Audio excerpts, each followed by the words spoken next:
नमस्कार दोस्तों, मैं सौरभ अग्निहोत्री। स्वागत है आप सभी का। पिछली क्लास में हमने आपको एमपीपीएससी मेंस का जो फोर्थ पेपर होता है, एथिक्स अर्थात नीति शास्त्र का, उसके अंतर्गत चौथी यूनिट में हमने बात की निष्पक्षता के बारे में, हमने बात की सत्यनिष्ठा के बारे में।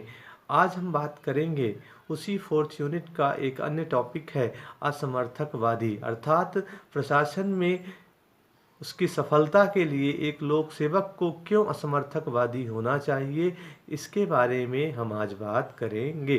तो यह देखेंगे कि एमपीएससी मेंस में किस प्रकार क्वेश्चन आ सकता है। मैक्सिमम 3 नंबर का प्रश्न आएगा कि असमर्थकवादिता क्या है, या फिर प्रशासन में असमर्थकवादिता क्यों आवश्यक है, यही प्रश्न पूछा जाएगा। तो हम सबसे पहले जानेंगे असमर्थकवादिता क्या है। ठीक है, तो ध्यान रखना है कि बिना राजनीतिक भेदभाव के कार्य करना ही असमर्थकवादिता है। क्या कहा कि बिना राजनीतिक भेदभाव के, किसी प्रकार का राजनीतिक भेदभाव नहीं होना चाहिए।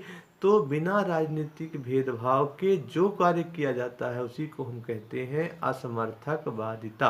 अर्थात प्रत्येक लोक सेवक को राजनीतिक रूप से तटस्थ होकर प्रशासनिक कार्यों को पूर्ण निष्ठा के साथ करना चाहिए। मतलब कहा उसने कि जो लोक सेवक होता है वह राजनीतिक रूप से तटस्थ होकर प्रशासनिक कार्यों को अपनी पूरी निष्ठा के साथ करना चाहिए एक लोक सेवक को। कहने का मतलब ये है कि जो भारत है यहाँ पर लोक सेवा की आचरण संहिता में असमर्थकवादिता की अवधारणा को अपनाते हुए प्रत्येक लोक सेवक के लिए यह बाध्य किया गया है कि वह किसी भी राजनीतिक दल का समर्थन नहीं करेगा। व्यक्तिगत रूप से वह राजनीतिक दल का चाहे तो समर्थन कर सकता है, लेकिन अगर प्रशासनिक कार्यों के दौरान या फिर अपने पद के दौरान रहते हुए किसी भी दल का या किसी विशेष दल का समर्थन नहीं करेगा और ना ही किसी दल को संरक्षण प्रदान करेगा, या फिर कहने का मतलब ये है किसी भी राजनीतिक दल को प्रशासनिक संरक्षण प्रदान नहीं करेगा। ठीक है, उसके अलावा कहने का मतलब ये है कि किसी भी राजनीतिक दल की विचारधारा को एक लोक सेवक प्रचारित नहीं करेगा। साथ ही साथ प्रत्येक लोक सेवक चाहे वह व्यक्तिगत रूप से, हमने पहले ही बता दिया है, समर्थन कर सकता है, लेकिन प्रशासन में कार्य के दौरान या फिर अपने पद के दौरान किसी भी राजनीतिक दल का समर्थन नहीं करेगा। अर्थात असमर्थकवादिता के परिणाम स्वरूप ही प्रशासन के राजनीतिकरण को रोका जा सकता है। मतलब कहने का मतलब ये है कि असमर्थकवादिता इसलिए भी आवश्यक है कि जो प्रशासन में राजनीतिकरण होती है उसको रोका जा सके तथा प्रशासन तंत्र को निष्पक्ष स्वतंत्र कार्य करने हेतु प्रेरित किया जा सकता है। ठीक है, जब राजनीतिकरण नहीं होगा तो निष्पक्ष स्वतंत्र कार्य करने के लिए प्रेरित भी किया जा सकेगा। अर्थात प्रशासन की सफलता के लिए लोक सेवक को असमर्थकवादी होना आवश्यक होता है।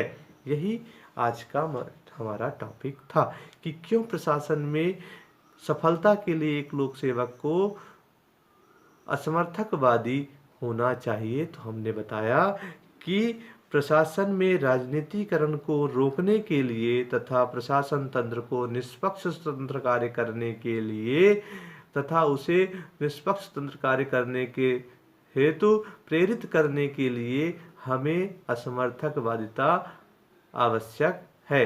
प्रशासन में या एक लोक सेवक को असमर्थकवादी इसलिए होना चाहिए। तो यहाँ पर आपको छोटी सी डेफिनेशन याद रखना है कि बिना राजनीतिक भेदभाव के कार्य करना ही असमर्थकवादिता है। अर्थात प्रत्येक लोक सेवक को राजनीतिक रूप से तटस्थ होकर प्रशासनिक कार्यों को पूर्ण निष्ठा के साथ करना ही असमर्थकवादिता है। और यहाँ पे कहा है कि भारत की जो लोक सेवा है वहाँ की आचरण संहिता के तहत यह कहा गया है कि एक लोक सेवक को यह बाध्य किया गया है कि वह किसी भी राजनीतिक दल का समर्थन नहीं करेगा। व्यक्तिगत तौर पे कर सकता है, लेकिन ये कहा गया है कि वह जब अपने पद पर है या फिर प्रशासनिक कार्यों के दौरान वह किसी भी विशेष दल या राजनीतिक दल का समर्थन नहीं करेगा। ठीक है। और उसमें ये बताया गया है जिससे प्रशासन में राजनीतिकरण को रोका जा सके तथा प्रशासन तंत्र को निष्पक्ष स्वतंत्र कार्य करने हेतु प्रेरित किया जा सके। ठीक है। ये महत्वपूर्ण चीजें हैं, आपको याद रखना है। हो सकता है 3 नंबर में पूछे प्रश्न, तो आपको कोई भी 3 चीजें टॉपिक बना करके 3 पॉइंट बना करके लिखना है और अपने आंसर को कंप्लीट करना है। ठीक है। तो ध्यान रखिएगा, इसे आप अच्छे से कॉपी में नोट कर लीजिए और अपना ख्याल रखिए। कोरोना में अपने आप को सुरक्षित भी रखिए। ठीक है। साथ ही साथ हमारे चैनल को लाइक सब्सक्राइब भी जरूर करिएगा। ठीक है। धन्यवाद।